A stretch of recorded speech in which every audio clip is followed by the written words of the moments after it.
Hi, this is Josh Marshall, and this is the Josh Marshall Podcast. This is our first episode in it's not a relaunched podcast, but we're changing the format a bit. We have a new setup for the co-hosts. As those of you who listened to the last episode knew, that was the last episode with our former colleague David Tainter, who took a job at the Independent British paper here, working from their New York office. So now it is Kate and I as co-hosts of the Josh Marshall podcast. And with that, we're making a few changes, some of which are behind the scenes and just sort of for our own convenience and changing the technical setup a little. We actually had some bumps in the road on that, which we will maybe get to in a moment. But in any case, we're gonna work in some other format changes, which we have wanted to do, but it's sort of a good launching off point now. And one of those is, and we're going to mention this again at the end of the episode, is we are going to start answering your questions for listeners to the Josh Marshall podcast. Now, those of you who are familiar with the website that publishes this podcast, we have always been very focused on and reliant on reader emails. We get tips, we get perspectives, we get sometimes just commentary, all sorts of different things, but it's really a core part of our editorial process. So what we're going to start doing is, if you have questions that you would like Kate or I to answer, or maybe there are ones that we have to do a little reporting to find out about, send us your questions. You send them into the same email address that we use for the website, which is talk@talkingpointsmemo.com. Send them in, and we're gonna have a part of the show where we answer those questions. So we're also today we are going to talk about some things that we haven't talked about in recent episodes. One of those is this infrastructure bill, which is sort of this big thing looming over the political moment. And we haven't talked about it a lot because it is both very important but also slow moving. And all news organizations to some extent, but particularly us, we're very focused on kinetic stories, ones that are in motion, where what is happening today is not what was happening yesterday, and to kind of walk you through and update you on those changes and see how the changes change the big picture. Now, some of that is happening with the infrastructure bill, but it's very different. It is very big, and it is very important. And one of the things, this is something we can get into. One of the things that is weird about this political moment is you have uncertainties about what's coming next, and yet they don't turn on the normal drivers of political uncertainty. In this case, we know that absolutely no Republicans are going to vote for this bill. I mean, we don't know exactly how we're going to get there, but we know that's where we're going. We just know that. That is like an absolute. At the same time, there doesn't seem to be a lot of disagreement among the 50 Senate Democrats who will need to pass this bill over what should be in it. There seems to be broad agreement about the basic scale, a couple $1 trillion, maybe a little bit here, a little, little movement here or there. One of the things that probably will be involve a lot of negotiation is the climate related stuff, since particularly since so much of this rests on Joe Manchin. He's from a coal state. We know all that kind of stuff. But at the end of the day, and I should say, there seems to be some disagreement. Should the corporate tax rate go from 21 to 28% or 21 to 25%? But these are relatively small differences. And so a lot of what is propelling our politics forward now are these things that are kind of opaque and not totally clear what is driving them. A lot of it is this stuff about, should it be bipartisan? Should it not be bipartisan? How much does it matter if it's bipartisan? Right? So that's one thing we're going to talk about. We're also going to talk about, the constant thing that comes up again and again, the police killing of unarmed African American motorists. Not always motorists, difference in basic details, but you know what I'm describing, and that came up not only in this horrific incident a few days ago in the greater kind of a suburb of Minneapolis, but also because we had testimony yesterday for the nominee to head the Civil Rights Division of the Justice Department, and that is a case that we tend to think, or I tend to focus largely on the voting rights dimension of that, but also policing. All of these things come under that. And there was Kate is going to share with us some of what happened yesterday on that. But before we go any further, let me remind you that the Josh Marshall podcast, even in this new Brave New World, new format, and new personnel that we have, is still sponsored by the sponsored by Josh Marshall podcast, sponsored by Grady's Cold Brew Iced Coffee. Did anyone else just kind of assume that spring wasn't going to happen? I felt that. It feels like time is both on fast forward and not happening at all for me. Mm-hmm. Then one day it just became spring, and here we all kind of we're doing spring stuff. That means tailgates, picnics, camping, cold brew. Seems some people are having a more adventurous spring than I am. Grady, but in any case, Grady's all-in-one cold brew kit makes 36 servings of gourmet New Orleans-style coffee for less than $1 a cup. Just add water and store it in your fridge for cold brewed iced coffee you'll want to sip all spring. And be sure to take some on your next vacation, wherever you end up being, so you don't miss your morning brew. Ready to give it a swirl? Get 25% off your first order at Grady'sColdBrew.com with promo code TPM. That's Grady'sColdBrew.com with promo code TPM. So, Kate, what's up? What are we talking about? So, like you mentioned, Josh, yesterday, I and our colleague Tierney Sneed was covering the Senate Judiciary Committee hearing for Kristen Clark, who's nominated to be an associate AG in charge of the Civil Rights Division. And some of the GOP attacks on her were pretty predictable because they've been kind of digging in on these things even before it started. And there is a range of them. Probably at the silliest end, you have a satirical piece that she wrote when she was an undergrad at Harvard, which did get brought up by one John Cornyn, who was very dedicated to his performance, that he and did not know what satire was. I assume that's 20, 30 years ago. She's got to be at least 40, right? She was 19, so yeah, it's been a while. So this is a while ago. Right. Probably something back in the 80s or something like that, or maybe early 90s. Right. And then the main point of contention that came out for the Republicans is that she wrote an op-ed last year called Defund the Police, but do it strategically. The thrust of her argument was, fairly innocuous, and one that has been echoed by, a lot of kind of stakeholders in these conversations, which is instead of spending all this money on police departments, which ends up, kind of militarizing them a lot of times, instead divert that money to other people who are better equipped to handle some of the stuff that right now just kind of gets all tossed into the police's lap because we don't have anybody else to deal with it.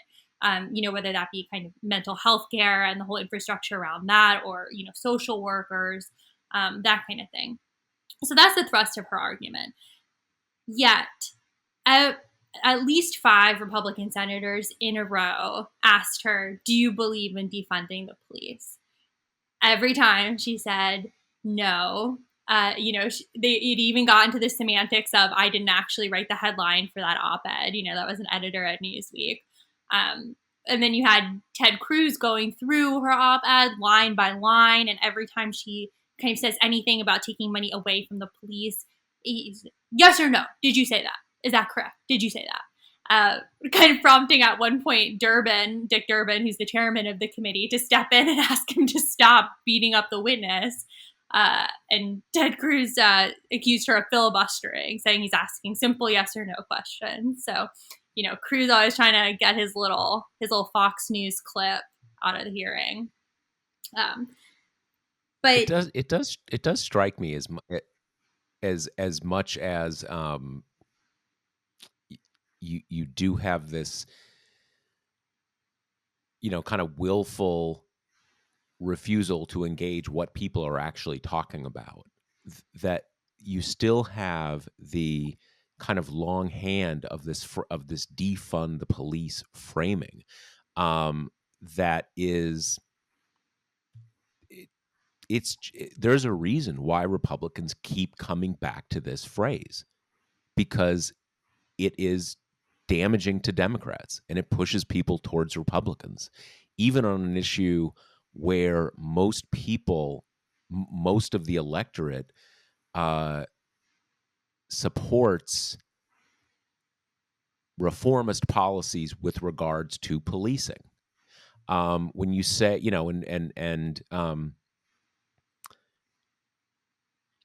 kind of in practice, what some people are saying when they say defund the police is fund non-militarized methods of ensuring public safety, as opposed to, fund more of that, fund less of the kind of the militarized policing mode. And you get sort of, I think there is actually there if you listen to the gripes of people in the police community, if you take it out of this immediate debate, one of the big gripes for a long time has been, we're forced to kind of act as social workers. We're called into cases that we're not really trained for, don't have, kind of mediating between a couple that is in a spousal fight. um Come in, someone is in acute mental health crisis. And so I actually think there is some consensus about, you know it, those are not situations that are helped by bringing in a couple guys, you know guys, gals, armed, without a lot of training, for people in acute mental health crises, and things spin out of control. That's even before you get into issues of implicit bias. That is just not that's not a great situation. And there are some places in the country where you have setups where you have a different group of people who are the first ones to show up in that case. And in a lot of cases that works. I mean, part of the defund the police thing is that it's treated as a zero sum. We're going to take money away from the police. We're going to give it to this other agency or whatever. Every agency, every department, anything in government always reacts negatively to losing budget. That is just a universal thing about government. Um, so in any case, and obviously when a lot of people hear the term defund the police, they think it means there aren't going to be police anymore. There aren't going to be police when you think someone's breaking into your house. And when you say defund the police, that's not a crazy assumption. So there's a lot of bad faith, but there's also a lot of picking a rhetorical framework that leaves you needing to explain a lot right, about what you really mean. right, yeah, no, I So think that's completely right. But it's also, it reminds me of the gun debate, in that Republicans are so kind of dead set on interpreting interpreting her op-ed, interpreting any kind of arguments on the spectrum of reform as this is just simply defund the police. This is an attack on our men and women in uniform. They risk their lives every day. How dare you? And because they take that kind of absolutist stance, there is just no debate to be had. Um, and, it's just so dangerous because then it pits, you're either on the side of the police officers or you're on the side of the people that they're killing. And there's no like room in between, for people who say, this is obviously a huge problem.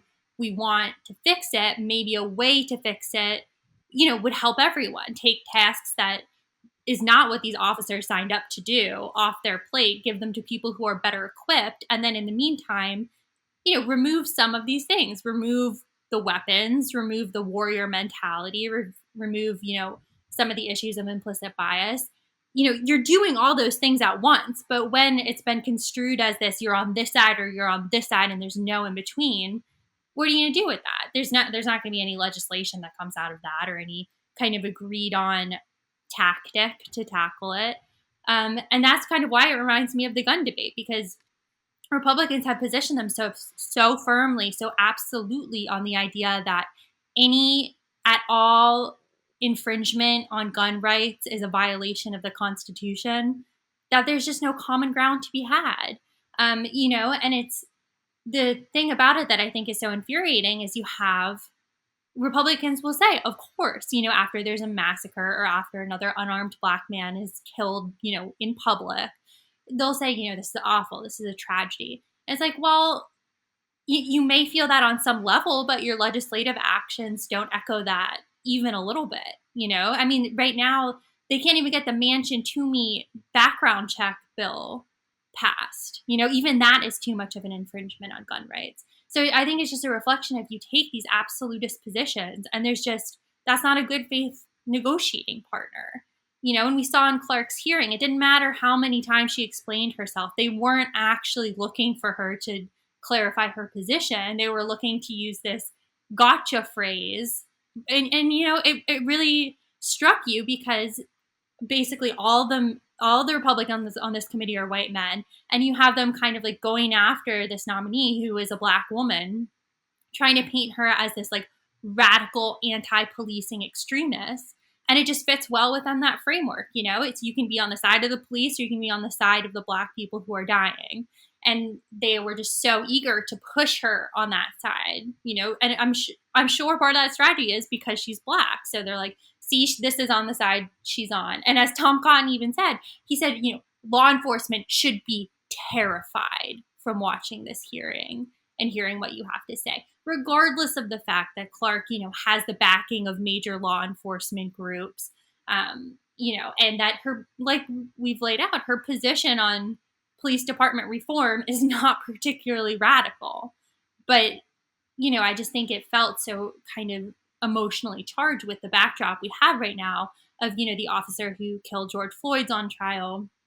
We had Dante White be killed a few days ago, or Dante Wright, and the video of the Black Army lieutenant getting pepper sprayed in his car. That happened, I think, back in December, but it has been making the rounds recently. So it's kind of like we have these backdrop of these horrific things, and you're like, why does nothing ever get done on this? And then you watch this committee hearing, and you're like, oh, that's why, because there's just no debate to be had. Well, it's also, I mean, I think, I mean, as we've seen from the infrastructure issue that we're about to talk about, that on those issues, Republicans don't have much footing. Yeah. Democrats are pushing a bill that is by any by any standard over the last few decades is like huge and involves a lot of deficit spending, even with the tax increase, a tax increase, deficit spending, huge amounts of spending. And it seems to be really popular. So those that tells you that, a lot of the basic footings that Republicans have navigated politics for decades aren't there anymore. And police, kind of polarized racial politics. These are issues that still they feel have a lot of traction for them.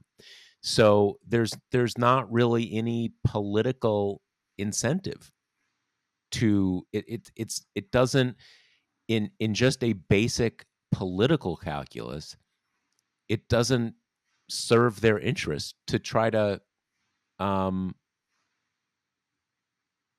solve these issues or even lower the heat on these issues. The polarization works for them, and they are especially dependent on that because other things that used to have a lot more traction for them don't have a lot of traction at the moment. I mean, you even see it with the way that even, demonizing Joe Biden. The guy used to Hillary and Obama, Mm-hmm. right? And kind of now they've got this sort of like, kind of genial older white guy, and they just can't get any footing. So whenever it's like, police and police being terrified and, urban gangs marauding through the suburbs and all this kind of stuff, that's their footing, and they're gonna go for it at every opportunity. I think that's definitely right. And, the Biden piece especially is interesting just to kind of watch how the White House has handled, legislating, because so much of what the Biden administration does seems to be directly informed by the Obama administration's experience. And, that makes sense, of course. Biden was the vice president. A lot of the same people who are working for him now were working for the White House or White House adjacent then. But I think that's totally right. With the inability to land a glove on Biden has been true, since the campaign, and we kind of watched Trump and the Republicans cycle through these different pathways to attack him, and just not getting much luck. We from sleepy, from he can't keep a thought in his head, he's losing his marbles, to then the kind of QAnon tinted, he's a pedophile, he's touchy, he's gropey kind of thing. They just cycled through all of these, and you know none of them really stuck more than a few news cycles. And I think that is just because he is a straight white Catholic man, so he doesn't present a threat to any of those kind of status quo things. And then whatever you And think he, of and he's also older. right, Right. right. His age in this sense is actually an advantage for him. I mean, not least because, the Republican Party demographically is old, Hmm. right? And the fact that he's an older guy, he's not the kind of the, I'm not even thinking what sort of um what kind of phrase to use, but he's not a young whippersnapper, Yeah. changing the things were back in the way they were back in the old days when I came up. He's older than you, right? I mean, the kind of the bedrock of Trumpism is not people who are 80. It's people, embarrassingly, people more like my age, right? People who are 50, or people who, kind of people in middle age or into early old age, right? So Biden is like, I, they just, they can't really, they can't get, they struggle to get a footing with him. And so you have this weird dynamic where they're constantly going after these basically black women on, adjacent to him, Hmm. black women of color, Kamala Harris, Kristen Clark, Neera Tanden,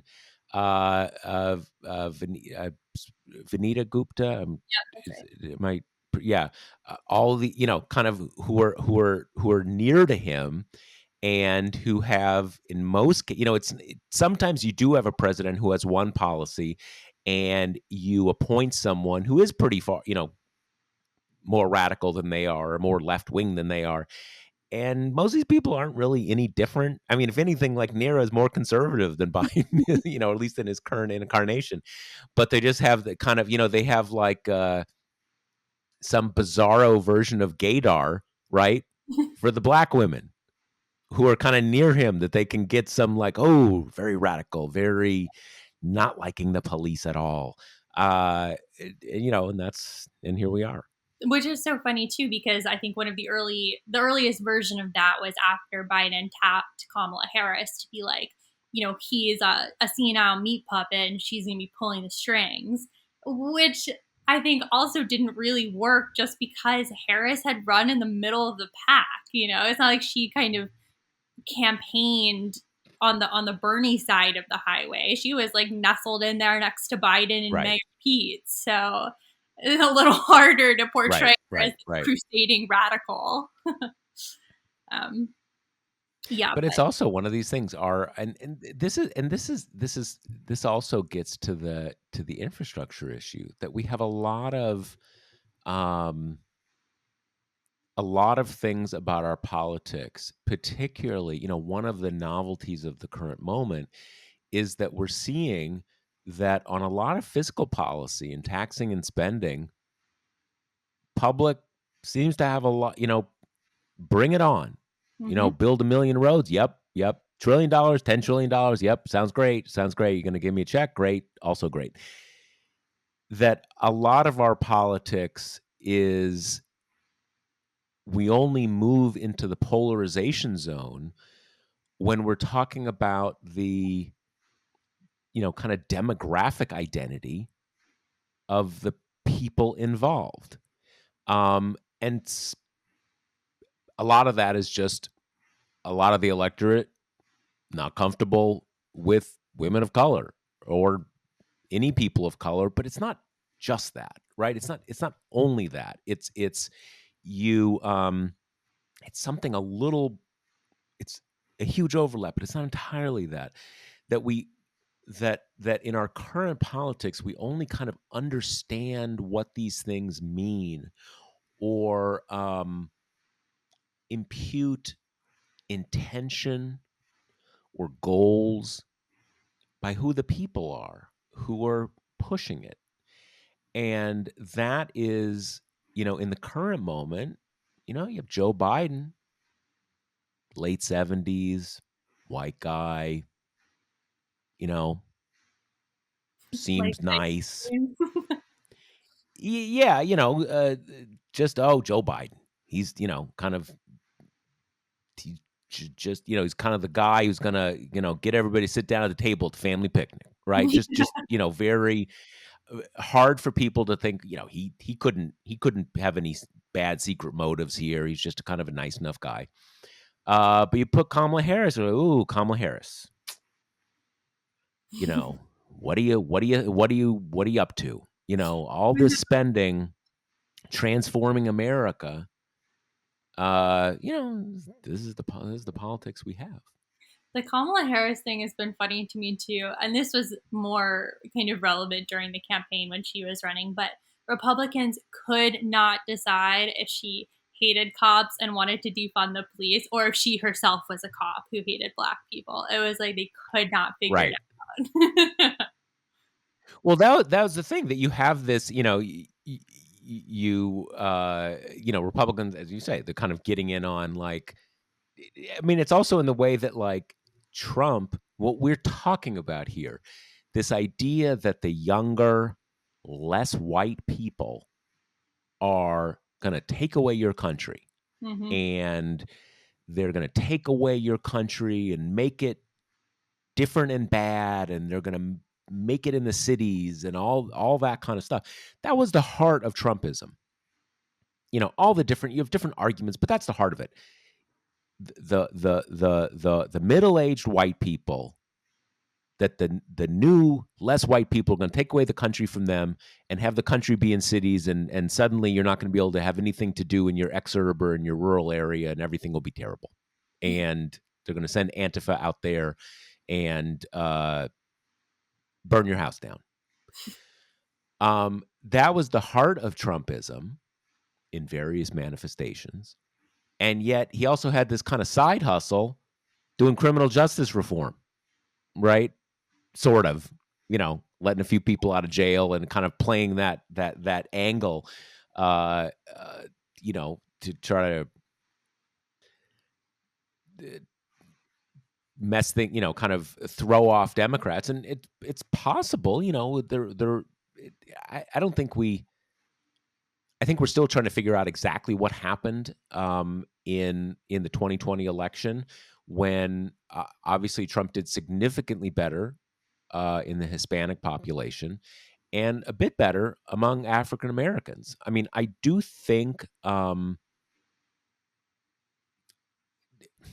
some of this stuff is he did pretty bad among African Americans in 2016. So kind of at some level, the only way to go is up, right? And also, look, the economy was doing really well, and he was, kind of every single moment, best African American is, best Hispanic unemployment ever, all this kind of stuff, sending out checks, right? So I think those things may be, but the fact that he did do something small but real on criminal justice reform, even though it kind of didn't really, line up with everything else he was doing. That probably had some effect. Right. Definitely. Who knows how much, but some effect.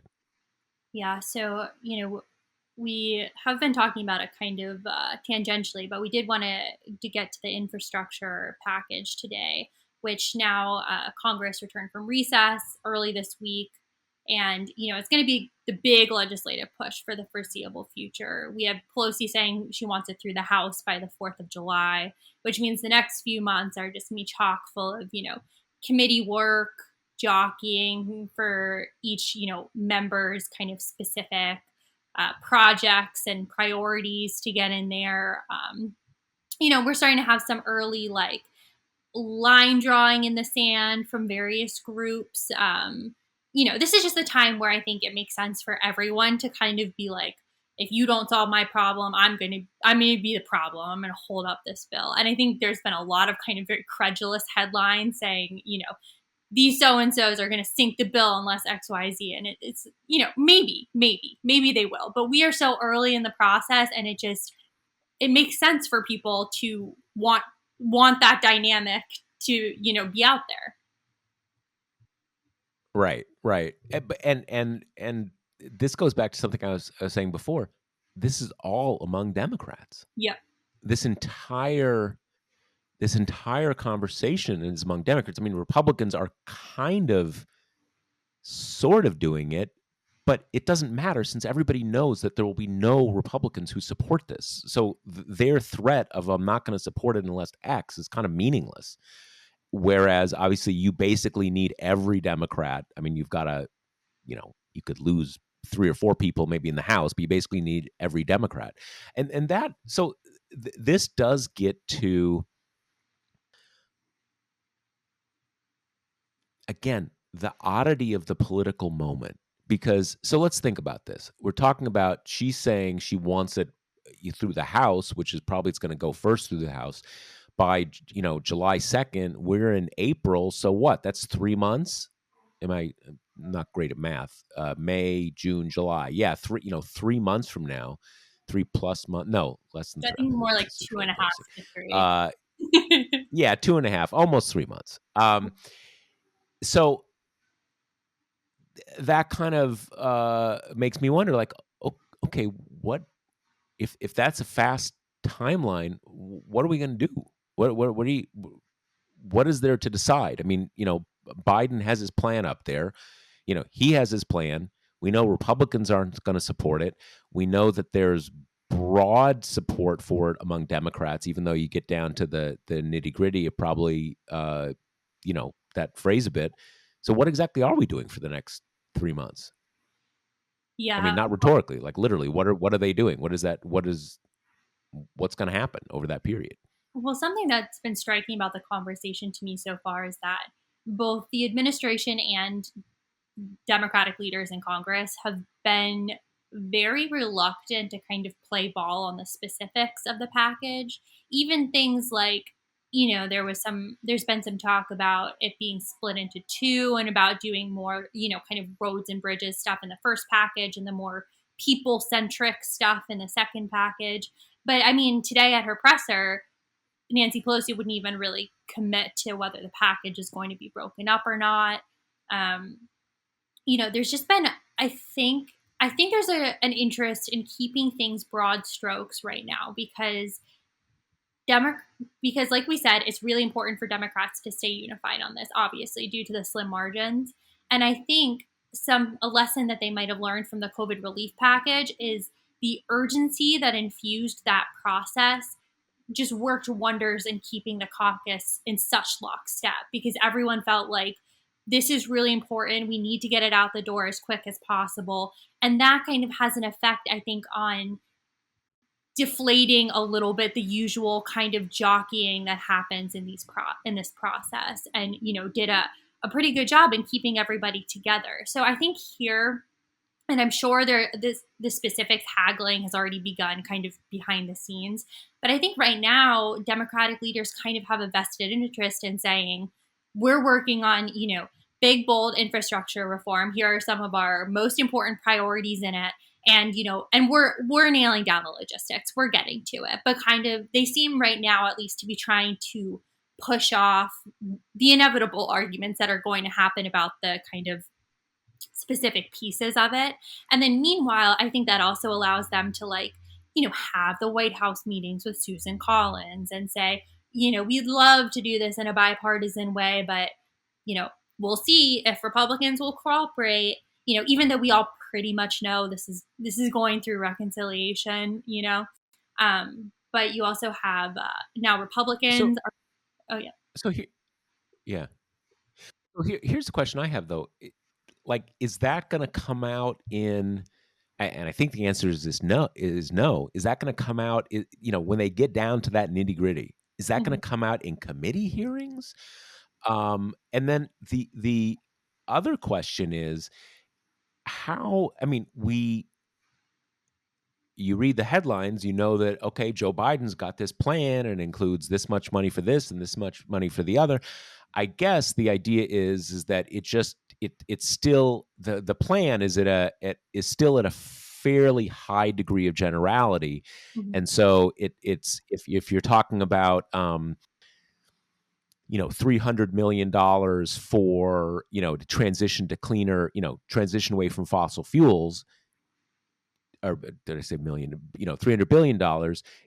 You still got to fill in like, okay, what exactly are you going to do with the money? Who's going to get it? Where's it going to, what states is it going to go to? Is it going to go, is it all going to go to getting rid of coal? Is some of it going to go to phasing away from, natural gas? There's all the kind of different. And again, I keep coming back to this is that sort of the same way it is with, are we getting rid of the filibuster or not?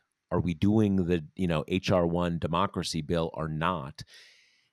It seems there's these big questions, but we don't have a strong sense. We being the uh, voters, people trying to figure out what's going on, or in this case, just me.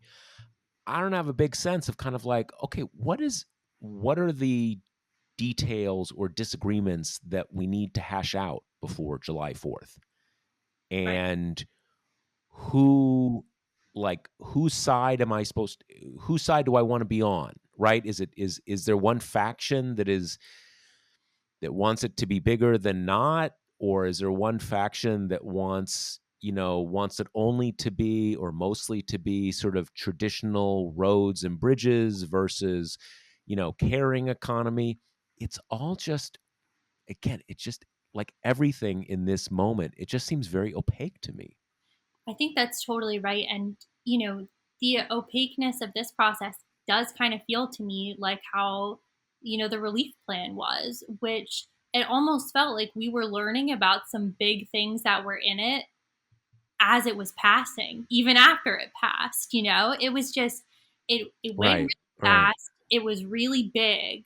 And I think a lot of focus got put on certain parts of it, like the unemployment insurance. Obviously that drew a lot of attention because the benefits cliff was one of the reasons it had to move so quickly. But then we only found out about other measures like, there weren't that many headlines even about the child tax credit, which was arguably the most revolutionary piece of that bill. But it does make me wonder if that's not how Democrats liked it. You know, they got it together, they got it out the door, they kept their caucus unified. It made it hard for Republicans to attack it because it is so big and multifaceted. And then afterwards, they can say, hey, look at all this awesome stuff we just passed. Boom, boom, boom. You're welcome. You know, enjoy the free money kind of thing. Um, and I think, Yeah, I guess I guess the thing is though is that works better, makes more sense when you're kind of getting it through in 2 or 3 weeks. right, You're true. just, you kind of, and the calculus there is, look, we've got the votes. We need to, move through this or that, uh, procedural stuff, but let's not screw with success. We got the votes now. We can only get less votes. We're not going to get more. So let's just plow forward, not complicate this by getting into the nitty gritty. But that that turns out to be a little different if you're talking about 3 months, Right. right? Um, so I don't know. I mean, partly this may be just a dynamic where you have total polarization, where things are only really happening within one party. There's no horse trading between the parties, and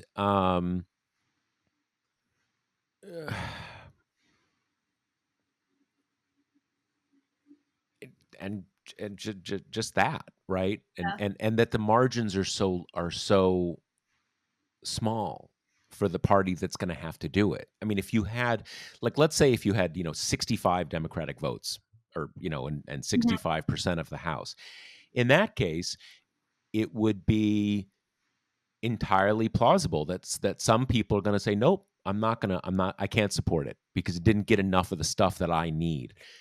But here, that everyone has to support it.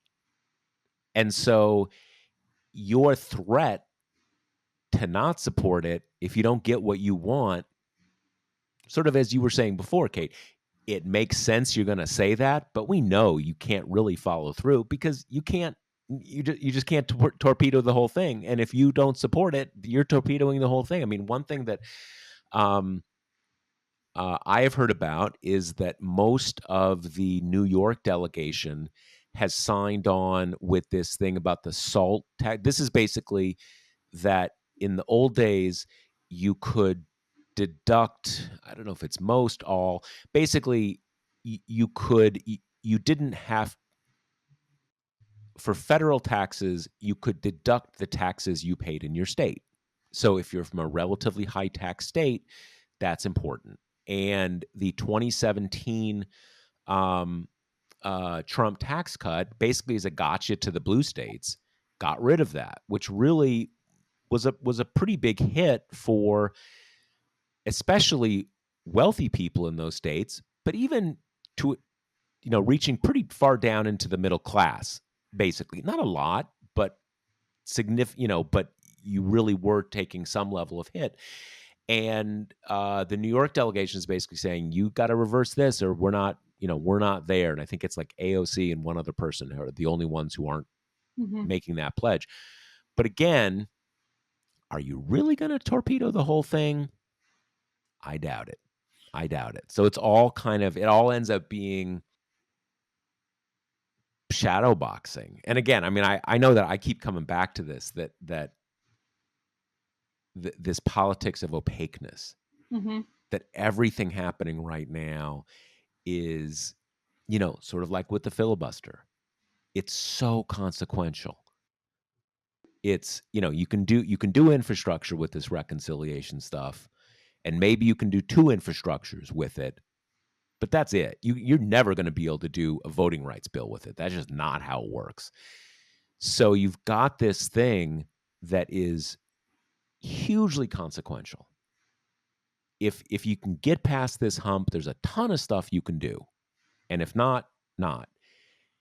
And is it going to happen? Well, God, not only do I not know, but I don't even know what the moving parts are. Other than kind of like, does Joe Manchin know the answer to this question? He's not telling us? It's entirely possible, right? Or is it kind of like whether he has porridge or bacon and eggs in the morning? It's just, you just don't know. And that, again, it just creates this politics of opaqueness, which is the really, to me, the sort of the overriding uh, political dynamic of the Biden era so far. It's not the policy dynamic. The policy dynamic is a heavy move back towards, um, more traditional, liberal, mixed economy, generous social spending bubble. That's the policy side. But the politics side, again, is this politics of opaqueness. Right. And for a politics of much more transparency, we have the GOP reaction to the infrastructure bill, a lot of which is encapsulated with a caucus memo from the Senate that came out earlier this week that kind of gave a list of talking points of how to oppose this bill, largely which was focused on it being kind of a Democratic slush fund of different, scare quotey priorities, like, unlimited spending on green energy kind of thing. But we actually have a clip we wanted to play that came in from the Hill pool of Senator Elizabeth Warren, who kind of neatly encapsulates, I guess, the GOP kind of stance that they've taken in opposition to this package. Well, the Republicans need to put their counter proposals on the table. I haven't heard a pay for from a Republican yet. And I haven't heard their explanation of what they think we don't need in terms of rebuilding our infrastructure. Talking points are not the same as a real negotiation. Yeah, and I think that's important. I was saying before we went on the air that, okay. Oh, go ahead. Oh, I was saying before we went on the air that, like, I took away some on the policy front from this, but the overriding thing was what I take to be Elizabeth Warren's shoes, right? You hear that clumping. Anyway. No, a good message, and that if you don't have really good ears, Capitol Hill reporting can be a little bit tricky, especially in this masked era. Yeah, but definitely. I just thought that was kind of instructive because I think it encapsulates the whole way Democrats are approaching the Republican obstruction now, which is very different from the Obama era. It's less, oh, you say the bill is too big, it's bad for the deficit. Okay, fine, so we'll go smaller, kind of thing. And now it's, oh, you think the bill is too big? Okay, how do you want to pay for it?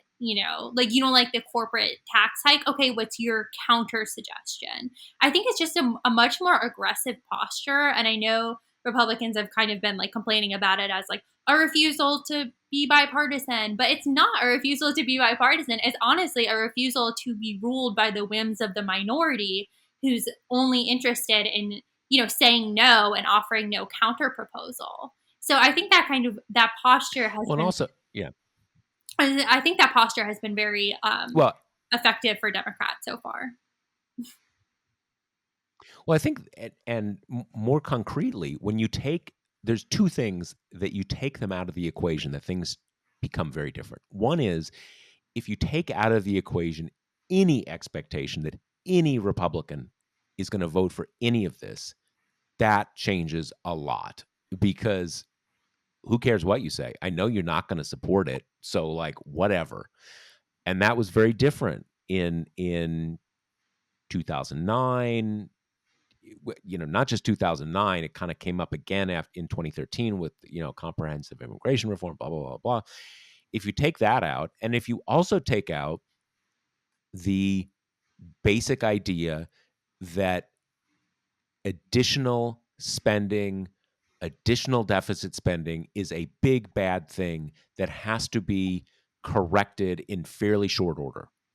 And we're just not, that was, that was the sort of the governing thing in 2009. It came up in a different way with Obamacare, and Democrats have just totally jettisoned that. I mean, they're kind of um, a little jettisoning it with raising corporate tax rates, but that's a way that wasn't it before. It was also it was always where you're going to cut spending, where you're going to have a grand bargain on Social Security and Medicare.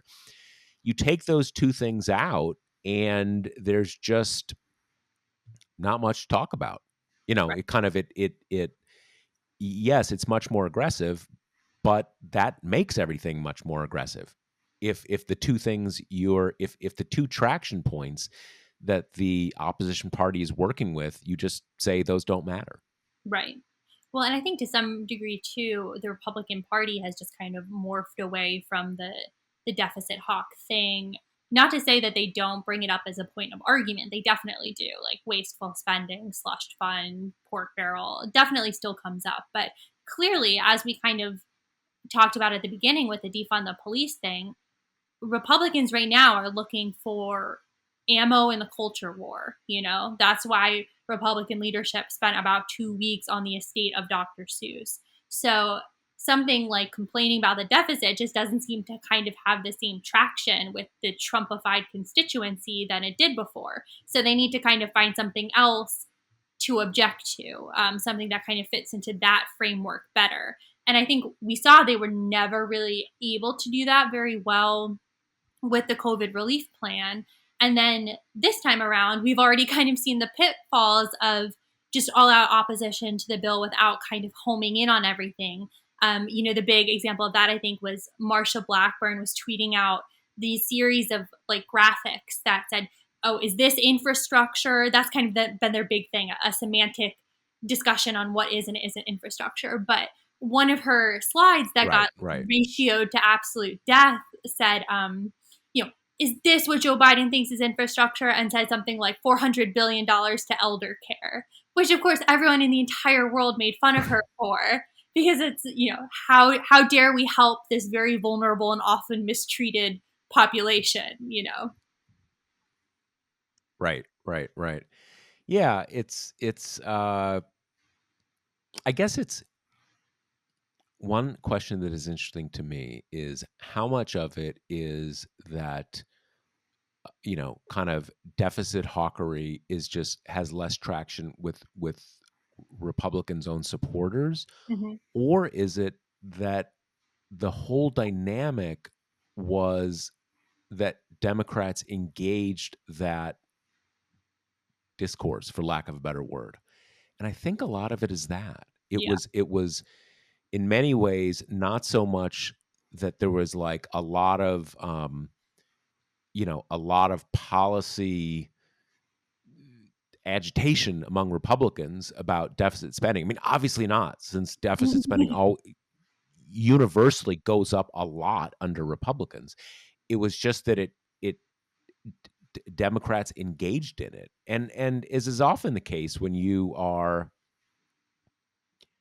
trolling someone or trying to get someone, get in someone's face, if they engage with you, it's like ignore the trolls on Twitter, right? If you engage, then you're off and running, and if you don't engage, kind of, what is there to say?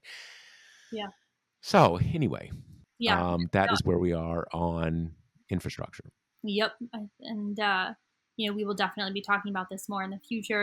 It's going to be a big kind of central thing, even if the Senate does take up other bills in the meantime, including, ones that might put some focus back on the filibuster, which it's not totally clear to me, just because I would think if you're coming at it from a perspective of hoping to get the caucus in favor of at least reforming the filibuster, I don't know if the best way to do that is while you're working on infrastructure behind the scenes, just because it seems to me to kind of lessen the pressure. Because if you do it post infrastructure, then it's like there's nothing else to do. This is our only pathway to legislate, and it's being blocked by the filibuster. What are we going to do about it? But pre-recess, Schumer promised that he was going to bring the bills onto the floor when they got back. So, we'll be keeping an eye on that dynamic as well, because the filibuster will rear its head at some point in these, next couple of years. But one thing that we wanted Well, to mention.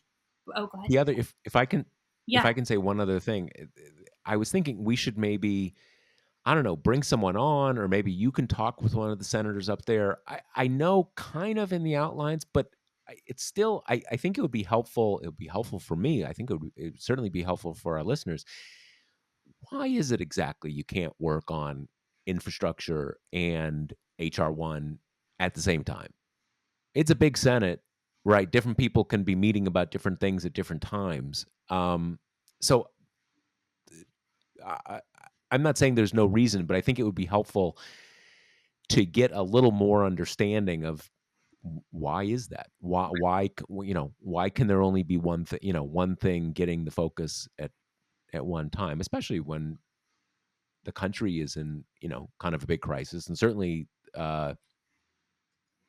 Democrats are under a lot of pressure to do a lot of stuff. So be interesting to find out more of that. But I guess we need to talk about the big issue in the country, which is our new answering listener questions segment, which I guess we're going to talk about now to remind everybody. Right.